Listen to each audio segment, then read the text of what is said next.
accomplishing big things in small steps. I mean, that's the one that I think intuitively the people in the fitness business owners group probably should get, right? Like, we understand that somebody comes into the gym and they're not going to lose 20 pounds in a day. And so we talk about this compounding effect that,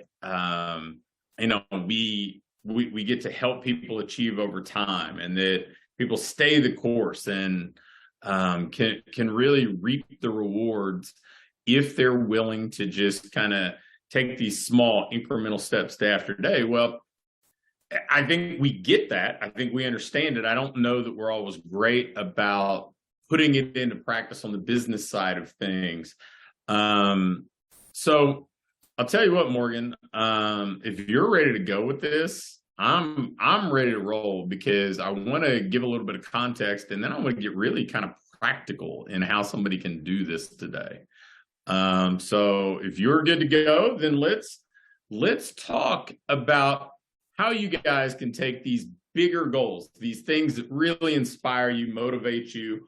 Hopefully, if we're talking about business, they're the things that really caused you to want to build a business, to be a business owner, to take on all the responsibilities of ownership. And one of the things that I've kind of come to understand in my time in the industry, when I got into this field, I had no business background. I was a college baseball coach, a college strength coach. I taught at a university, no business, and working at a small state-funded university is a terrible way to learn business. Maybe being a college sports coach is okay, but the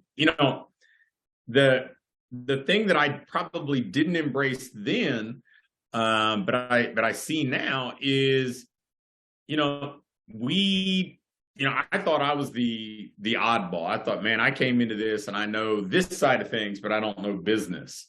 And, I've come to appreciate the fact that I was very, very much similar to so many people who are in the industry who, man, they are lights out when it comes to helping people lose weight, transform their bodies, improve the way they feel about themselves, get out of pain, improve performance. They are world-class at that. And they understand how to really not only put a plan in place that somebody can execute, but facilitate the execution of that plan and course correct along the way.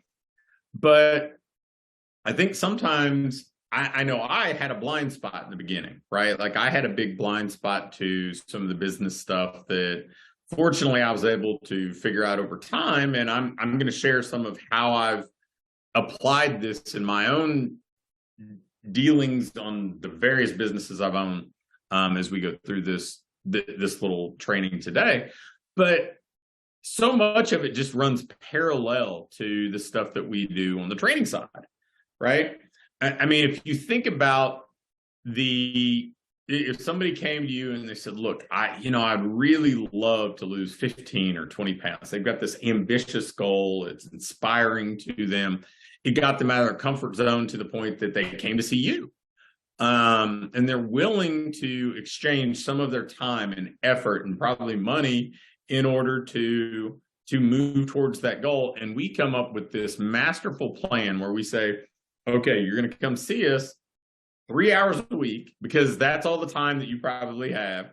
And we're going to craft a plan that is going to fit within that 3 hours, 3 individual single-hour containers of time that, it improves your strength, improves your self-confidence, it increases your metabolism, probably helps you move better, function better, and also gives you this sense of accomplishment that hopefully carries over in the other 165 hours, right? And we're going to give you a blueprint for what to do in those other 165 hours as well when it comes to nutrition or recovery or additional physical activity. And we're really good at crafting that out. And it's so simple, right? Like, it becomes second nature for us. We're saying, okay, big goal, here's how we break it down, because we understand that, like, man, this isn't the biggest loser. We're not moving these people into a compound where we control every waking hour of their day. Like, we're trying to say, let's fit this stuff in to the time they have with the resources they can commit. And we're building a plan around that. But man, are we not doing the same thing when it comes to business? It's like we forget this wonderful concept, this thing that we've broken down and done so well. We get into this kind of, hey, I'm going to market. Like, if I say, hey, what are you going to do this week to move your business forward? Well, I'm going to market. And that's like saying, well, I'm going to exercise.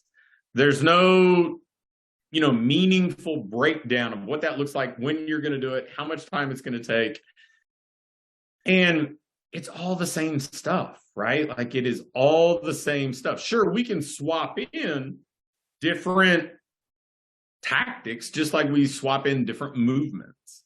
But the framework remains the same. The framework remains the same. So if you tell me, hey, I want to add $10,000 a month to my monthly recurring revenue over the next 18 months, then the goal is great if that gets you inspired. The goal is wonderful if that serves as your North Star to keep you moving forward, because you have this vision of how your life's going to be better when you've achieved this, and how your business is going to operate better, and how you're going to be able to have cash flow to hire people or do different things. But ultimately, the things that we do on a weekly basis are the ones that really have to compound over time to get to where we're going. And if we think about our behaviors under the same kind of, like, through the same lens, I guess, as we do our clients' behaviors, moving towards these fitness goals. And we tell people, oh, it's a lifestyle, and you've got to, change these behaviors, and you've got to install these habits that pay off over time. It's a lot of the same stuff, but how does that happen practically? Well, I'll give you how we do that from a process standpoint. And I'll even kind of tell you about some of the things we're doing to make it even easier. And you're going to say, man, that just sounds almost exactly like what we do with training clients. Exactly.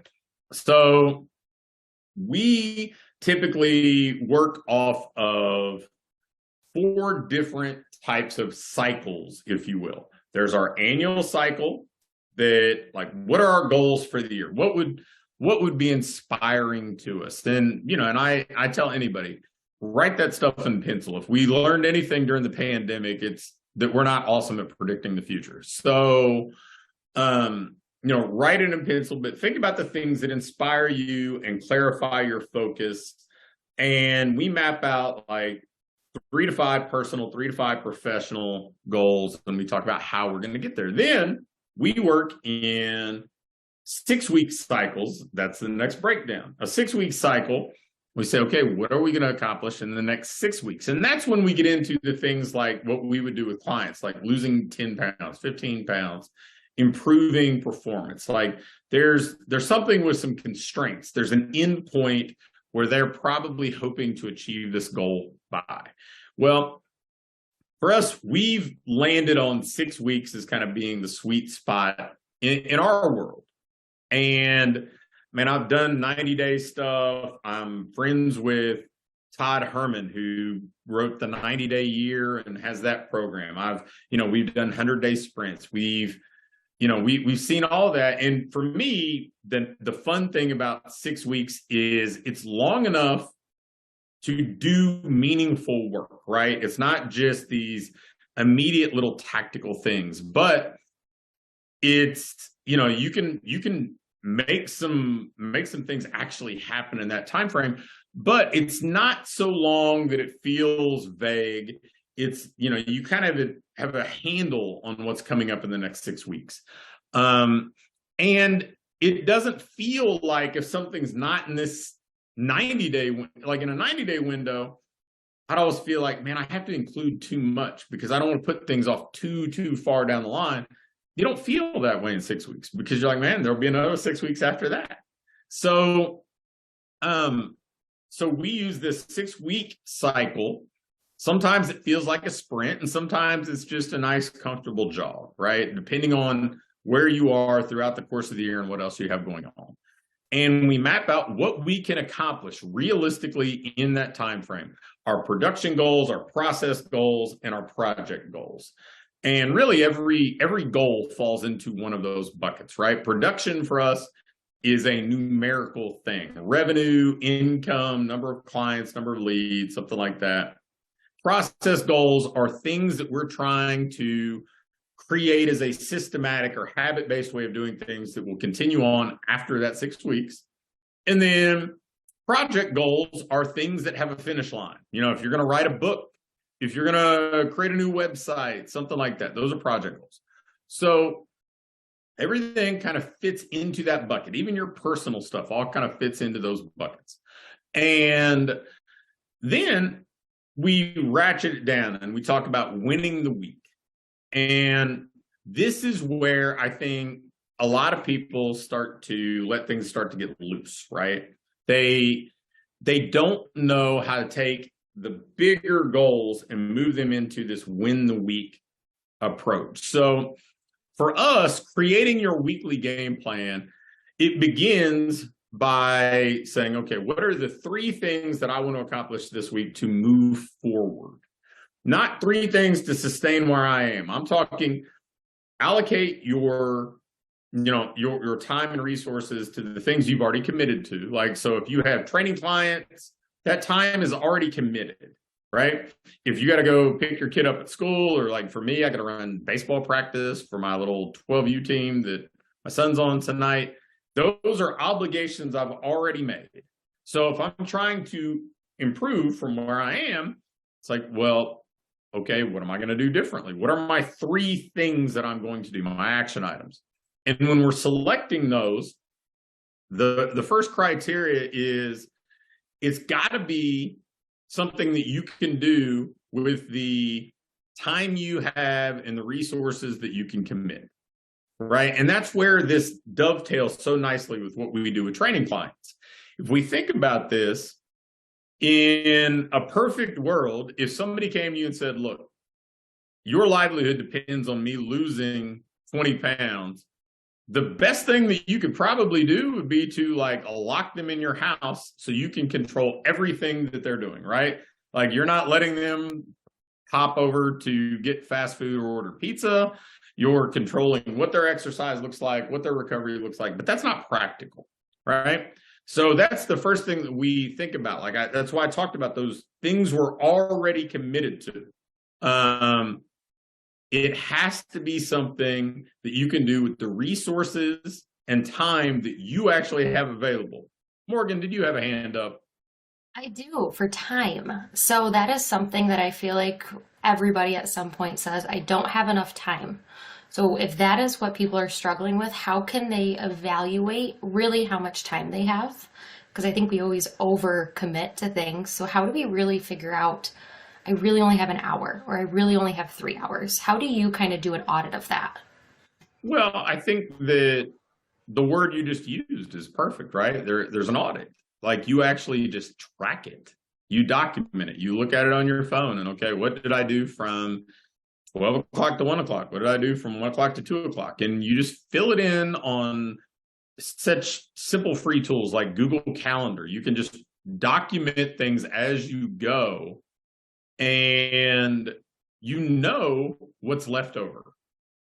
And I'm not telling you, like, we're not even talking about how do we pair off things that we've already committed to. I'm saying, like, let's make the most of the time that's available. And then if we need to make some trades, we can do that. But until we're actually saying, okay, I've already committed to these appointments, these training sessions, I've got to write programs during this time, I've got to pick my kid up at school at that time. Until we've said, okay, these containers are full. Now we don't really know what's left. So we have to go and assess where we are with that. And then we can say, okay, well, I've got 30 minutes on Monday. I've got 90 minutes on Tuesday. I've got 45 minutes on Wednesday. And we say, okay, well, what can I do in the time I have available with the resources I can commit. So some of that, like we'll get into in a moment, but it all should be based in reality, right? It to me is a little bit like saying, okay, you have this new person in the gym and they're coming to you and they've been sedentary and they're just embarking on an exercise program. They have no understanding of technique or whatever else. I mean, we're not going to say, cool, well, let's do cleans and snatches on day one. They may have the time to do that, but they don't have the ability, the experience to do it yet. So we have to be a realist about what we can do with this time. So that's the first thing. The second thing that we do is we want to be able to clearly tie those 3 action items to those 6-week goals, right?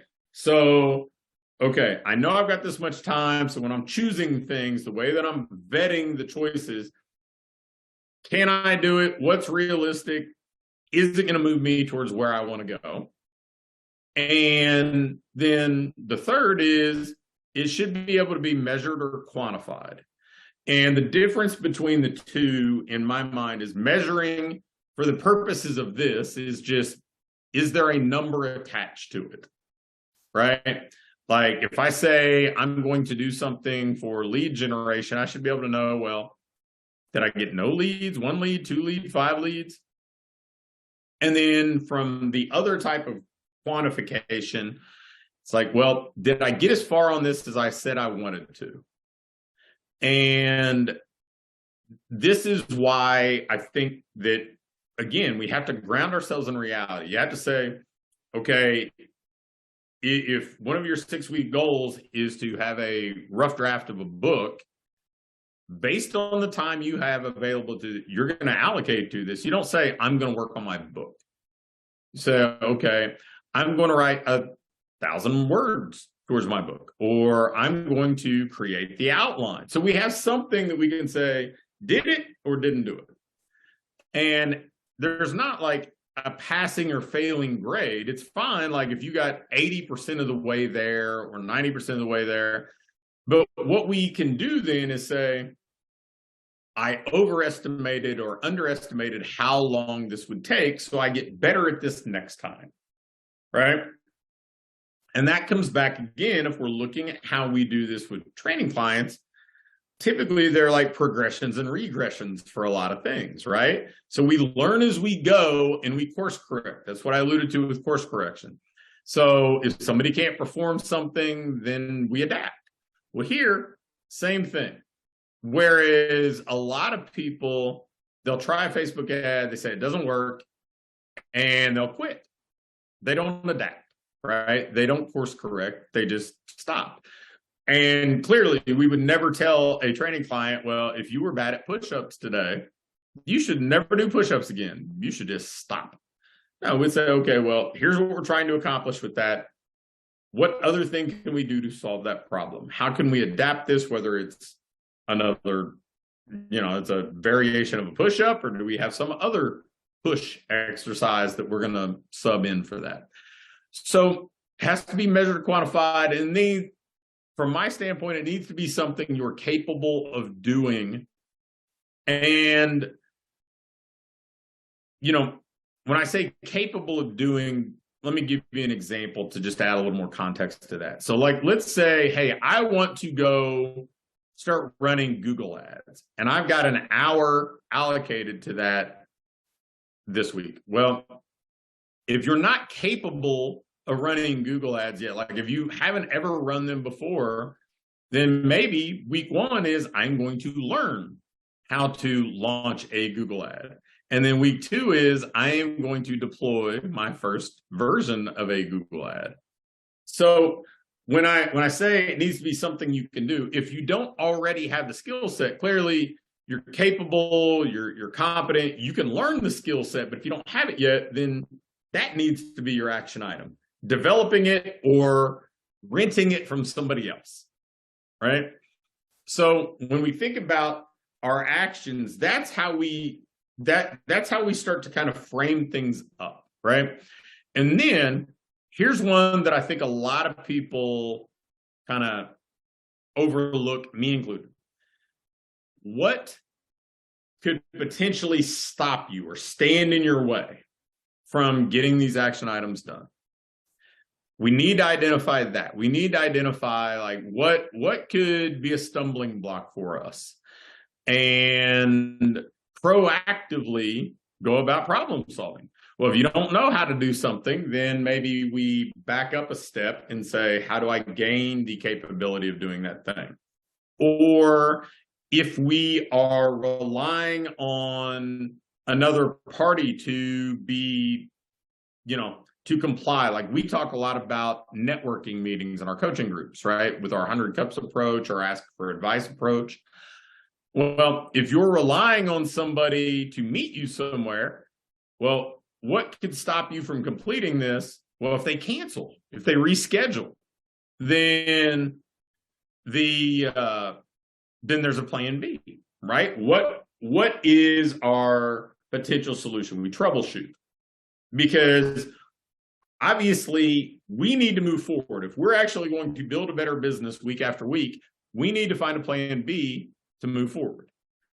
And that's the next kind of variable that most people miss. If they hit a roadblock with a lot of this stuff, they just stop, right? And it's kind of like, if you're traveling and normally you work out in the hotel gym, but maybe you go to a hotel and there's no hotel gym. Well, do you have a plan B? Like, are you going to do a workout in your room? Are you going to go do stairs and, in the corridor there? Are you going to go out and do something outside the gym? Like, do you have a workaround? Have you done troubleshooting? Have you identified an alternative solution? And then finally, we need to schedule this with specifics. So if you say, I'm going to write, what are you going to write? Or if you say, I'm going to network, are you going to attend a networking meeting? Are you going to go to a coffee shop and make a point to connect with one or two people? Be specific, give yourself realistic targets in the time you have, and understand that if we're doing 3 of these a week, 50 weeks a year, we've taken 150 steps towards where we want to go, not just sustaining where we are. Now, you may think of that whole sustaining thing as boring and maybe it's not applicable to you, but if you look at the statistics for small businesses in the United States, at least, they're not awesome, right? Like, most small businesses don't make it 5 years. A really small percentage of them make it 10, and a minute percentage of small businesses make it to 20 or 25. Those are people who are not focused on getting better. Those are people who, on average, did a lot of sustaining and waited for things to come to them. They were essentially just playing defense. Well, if we want to play offense, then this is a simple, predictable, and consistent way that we can do it that compounds over time. So we come up with our 3 action items. They're specific. There's a way that we can measure or quantify them. They're things that we can do. And over time, our capacity increases. And so the things we can do become, more impactful, more complex, whatever. And then at the end of the week, we review. We say, what worked? What didn't? This isn't time to beat yourself up. Entrepreneurs are wonderful at that and terrible at celebrating. It's a time to celebrate the wins, even if it's a simple, hey, you know what? I feel a sense of accomplishment for doing what I said I was going to do. Just like a client, they don't have to necessarily have a party for having a workout, but they should have a sense of accomplishment for completing this morning's training session, right? And then we learn from the things that maybe didn't go as planned. We don't beat ourselves up. If we got halfway done on something, we say, well, I didn't realize it would take that long. Or I didn't realize that there were some steps in this that I didn't already know. Or, man, it would be really good for me to go read something or watch a video about this or training to get a little more mileage out of this. And then we optimize and we do the next week. Now, again, this does not sound like the magic bullet. This doesn't sound like anything somebody's going to run a Facebook ad to. And it'll work way better than all those. Because, I mean, this is essentially what we've based our livelihood on, right? This is basically saying, this is how you achieve big goals. We break them down and we take consistent actions that we get better at over time. So there's a little bit of progressive overload, right? There's a way to move towards where we want to go in a fashion that allows us to make progress, to increase our capacity, to gain confidence, and to probably just, I mean, for lack of a better way of putting this, become better business owners week by week. So if you're not taking this approach now, man, I would really encourage you to say, you know what, maybe this thing that I'm basing my livelihood on to deliver results to others would work for me, and put it into action. And I'll take it even a step further. I'll explain to how we're doing this in our coaching programs. We actually just installed a weekly game plan, like a win the week action planning session for all of our clients each week, where we do this with them and hold them accountable. But we've created a mountain of checklists. I was just telling Morgan about before we started, because sometimes the action items, like, man, I don't know where to start, or I don't want to have to go do a bunch of research, figure this out, or dig through a bunch of videos. We've created almost 60 different checklists for the core action items it takes to build a $25,000 a month training business, to basically say, man, just pull from this menu, execute these things over time, and you're going to get to where you want to go. We've created the roadmap. We've created the checklists. All you have to do is come and follow the same plan that you would deliver to clients, just the same way that you would create programs for them that if they execute, they're going to get really powerful results. So that's how we're putting it into action. And I want to tell you, because this isn't theory. This is what you do. This is what I do. What we're trying to accomplish here is essentially the same thing. It's just sometimes we drift from the things that we actually know that work, because we don't understand how well they translate 1 degree away, 2 degree away from where we're currently using them. So, Morgan, that's a bunch. I've talked a lot. What you got for me? So I guess my first question is, somebody who's listening to this, you talked about annual, you talked about 6 week, you talked about daily. This seems like a lot. Where should somebody start? If they had to pick one, would it be figuring out how much time they have in the day? Would it be creating that annual goal? Where's the best place to start? Smaller or with that annual goal? Probably weekly. Probably. Okay. Like if you're doing weekly and break that down to a day-by-day thing, and just, it gives you a sense of control, right? It allows you to feel like, I use the phrase playing defense. It allows you to feel like you're playing offense again. Like, I am in control of my time. I know what I'm already committed to. I know what I have left available. Here's how I'm going to use that. We can always become more effective at how we're using things, but until we know what we actually have available, it becomes kind of a crapshoot to figure that out. So I would tell you, get some clarity on your week. And in some cases, it's already half done for us, right? If you're running a training business, you know what training sessions you already have scheduled, right? So it's those other things that maybe we haven't put on the calendar yet, like when you're designing a program or the personal things that you have, that as long as we add that, it becomes a little bit clearer. And now we say, okay, well, I've got like 8 hours to work with this week. Doing anything with that 8 hours with purpose or intent is a step in the right direction. But then we can start to become more effective. A lot of people fall in love with the word efficiency. The most efficient thing to do is just not do the wrong thing at all, right? So we got to figure out what works first. Mm-hmm. Awesome. So another question, when you mentioned annual goal examples, when I started my business, I think I set a very unrealistic annual goal because it's like, oh, it's this big thing. And then I got to that point and I didn't feel super confident in it. So how do you suggest people starting out or even a couple years in finding an annual goal that is reachable based on your knowledge and like creating something that actually makes sense rather than just like the dream that we throw out there sometimes? Well, I mean, you used a couple wonderful words there, right? Goal and dream. I think dream is usually, in my mind, and these are my ways of describing this, it's far from accurate. Like, it's just the way that I view it, right?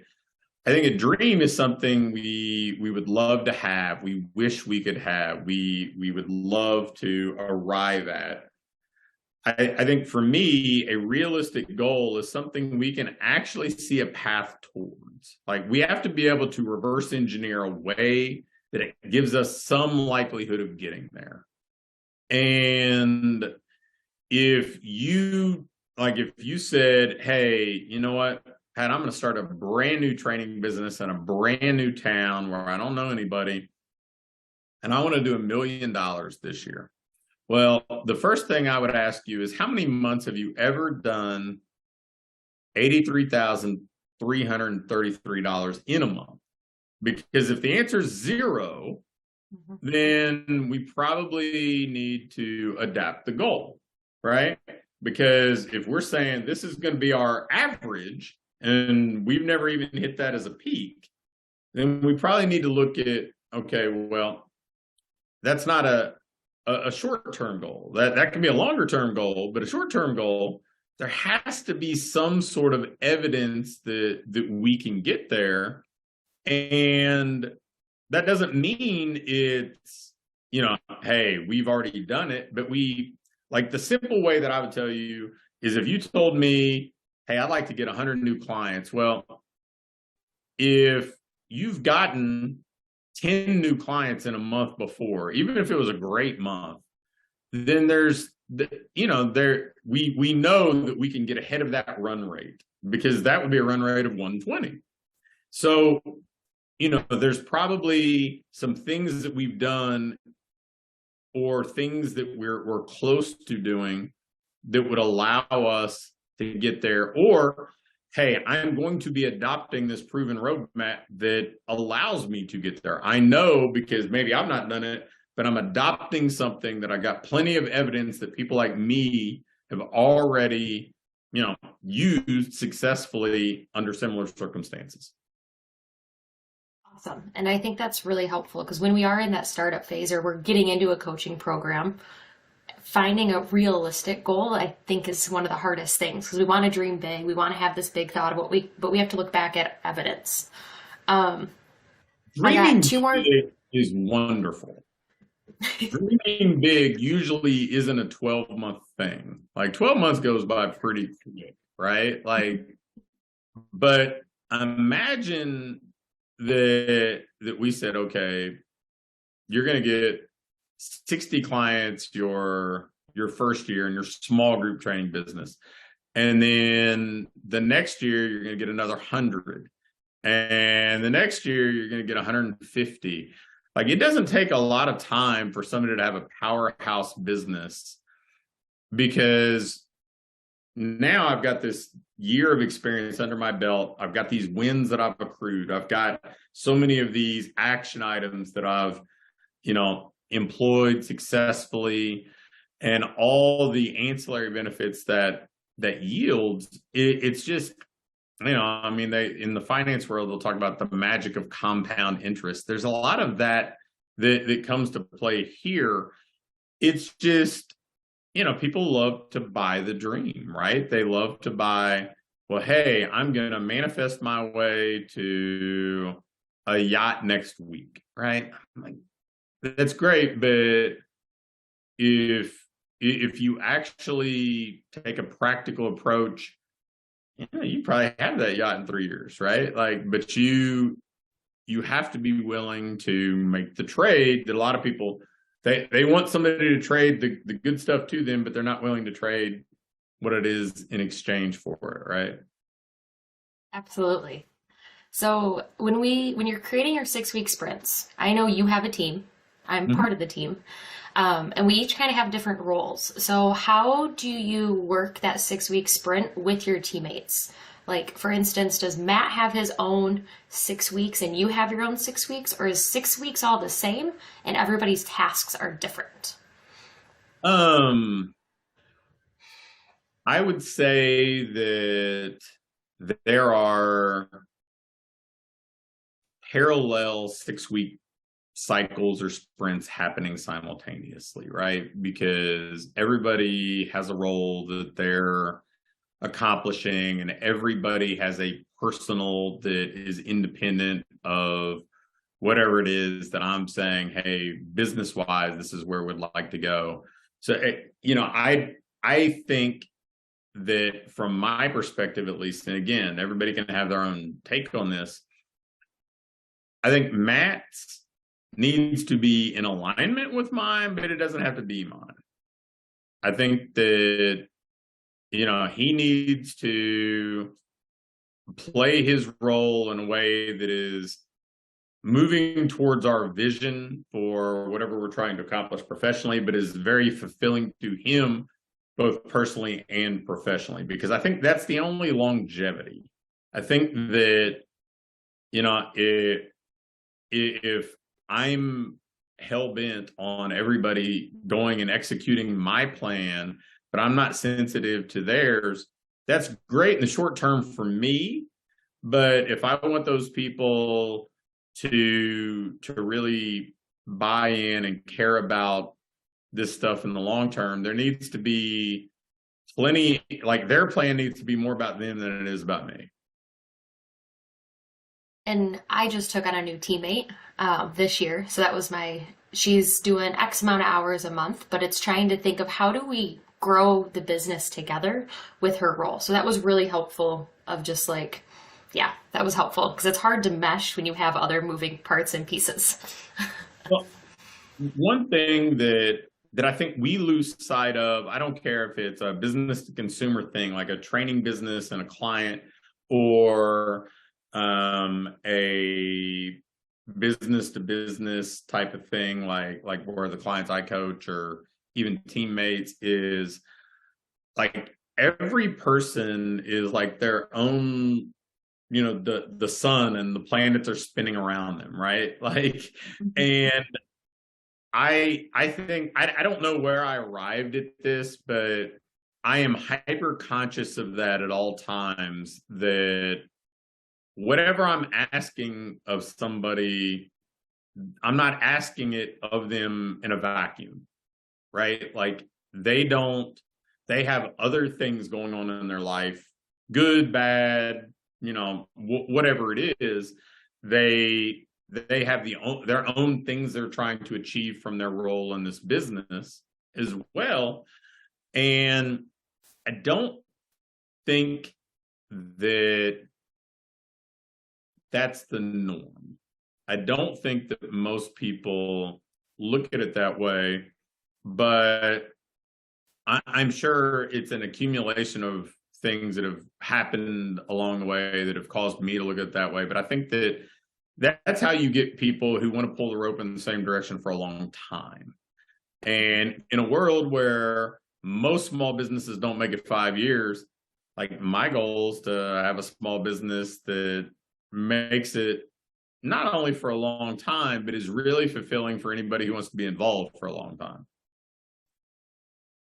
I did not know the stat about the 5 years of a small business. That's Oh, it's like some like 80% of small businesses fail within 5 years. But I mean, wow.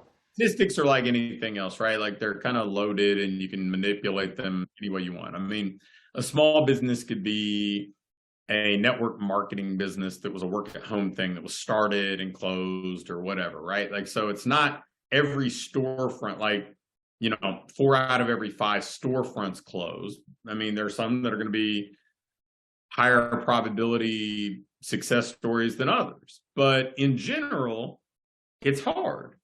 Like business is hard because we're taking on more personal responsibility than, you know, most other career choices. And because we're doing that, there's more stress. So it becomes something that, you know, it can weigh on people personally, and they just stop because that kind of stress drives them away from it, or they're, you know, they work longer hours than they need to for the rewards they're getting in exchange or whatever. Doesn't mean they all would go bankrupt. Sometimes people are just like, look, the trade's not worth it. So in my case, when I'm thinking about building a successful business, and we've talked about this on so many different Zooms, I am relentlessly realistic about who people are, what I think is fair to expect of people. And I don't mean that in like a pessimistic way. I mean, like, I don't expect people to wake up and just spend their entire day worrying about what I want or what I think. I need to find an environment that, or create it, I guess, an environment that allows my goals to be aligned with theirs, and them wanting to pull the rope in that direction, because it's a win for them career-wise. It's a win for them from a fulfillment standpoint. It's a win for me because I'm trying to make this whole thing work. And as importantly as anything, it's a win for the clients. Like, we're creating something where they want to stick around. And, you know, I think that there's so many layers to this when we talk about the compounding stuff and the small weekly action items. It's, you know, I mean, it's like making deposits in anything. We talk about this. We were talking about marketing. There would be making relationship deposits so that, you know, when you make an offer, you get a better response, or making relationship deposits so that if somebody leaves, it's like they're taking a vacation. It's not like they're trying to get away from you forever, right? So, I mean, so much of this stuff runs, you know, kind of runs tandem.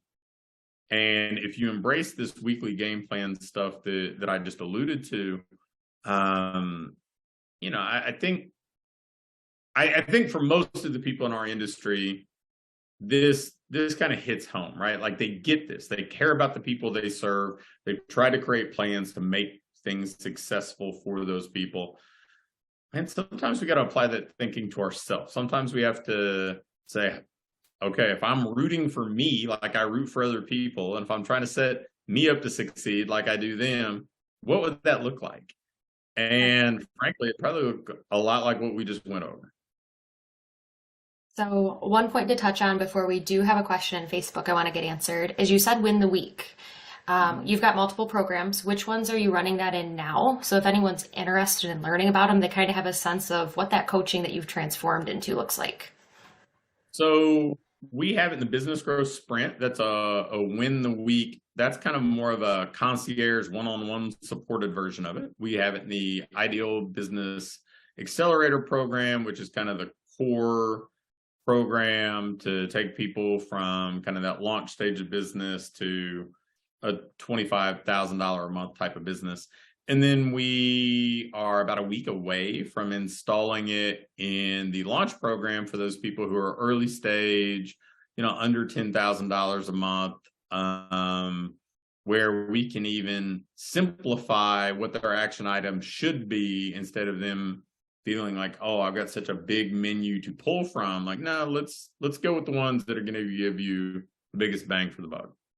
So Awesome. And if you're watching and you want to talk about any of those in depth, just drop steps in the comments below. I will reach out to you. We'll have a conversation. So if that's interest you at all. And we did have a question from Spencer. So thank you, Spencer, for posting in the Facebook group just earlier today.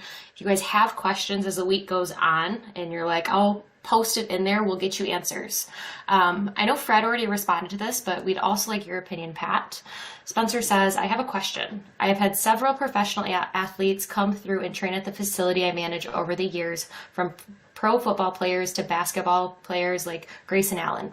The current ownership advises this with laminated pictures and posters all over the walls with thumbnails stuck in them. There has to be a better way to show off our past success stories. Any ideas? What do you do in your gyms? The first thing that I would say is, assuming people give you permission, which, I mean, it sounds like if they have these pictures and stuff in there, the sky's the limit, right? Like, we want to leverage that anywhere we can, whether it's internal, like doing it internally is one thing, but obviously the people who are seeing it internally, they're already here. How can we use it to provide evidence, to provide social proof that, hey, this is a place you might be interested in coming to, you know, depending on what the offerings are, any of those sorts of things. But adding it to your Google business listing. I mean, you can make posts about that sort of stuff. Putting it on websites and having a wall of fame, so to speak, right? Social media posts, sending out emails about it, telling stories about people's experience if you have those. You know, if you've got anything that somebody's willing to share about the journey and not just evidence that they were here, then that sort of stuff could be used in any format that you could possibly distribute it. So, I mean, kind of tongue in cheek, I would tell you the answers where couldn't you use it, right? But the thing about any sort of professional athlete, I mean, it's essentially an endorsement or evidence that, hey, if this person can trust this place, then I can, right? Because their livelihood depends on this sort of thing. Or, you know, and some of it's a status thing too. Like, I go the same place that this person goes, right? But that's fine. Like, people make their choices for their own reasons. But if we want this to potentially factor into their choices, whether it's giving them confidence that we are better at something, then we can say, hey, I worked with this person. And that happens a lot, right? Like, I get people who say they trust me out of the gate because they're like, well, you worked with this person or that person along the way. You worked with Eric Cressy, or you did this with Mike Robertson, and for them, that just provides some credibility and peace of mind, because they're thinking, well, this person's really successful, and so there's this association, right? But the flip side of it is somebody may say, well, hey, I've got the same business coach that person had. And, you know, I mean, however people make their decisions, we want them to make as informed a decision as possible. So if this is something that you think would aid somebody in their decision-making process, then really the goal is just like, where are your people, the people you're trying to reach? How do we make sure they see this? If you think of it that way, you know, I shared a few examples, but I mean, we used social proof on direct mail campaigns, on flyers, on newspaper ads. We took, you know, before and afters and used it anywhere we could. So I would think that the sky's the limit. Awesome. I love that question, and thinking outside the box of your people already at the gym. How do you use that in a way to really bring them in? So I'm going to jump into Facebook, make sure we got no more questions there. And we are looking like we're all set. So Spencer, thank you again for posting that. If you guys are watching, post questions in the group. We will get them answered on these calls at the end, because we do questions here. So Pat, anything else for us today? No, hopefully you guys took that to heart.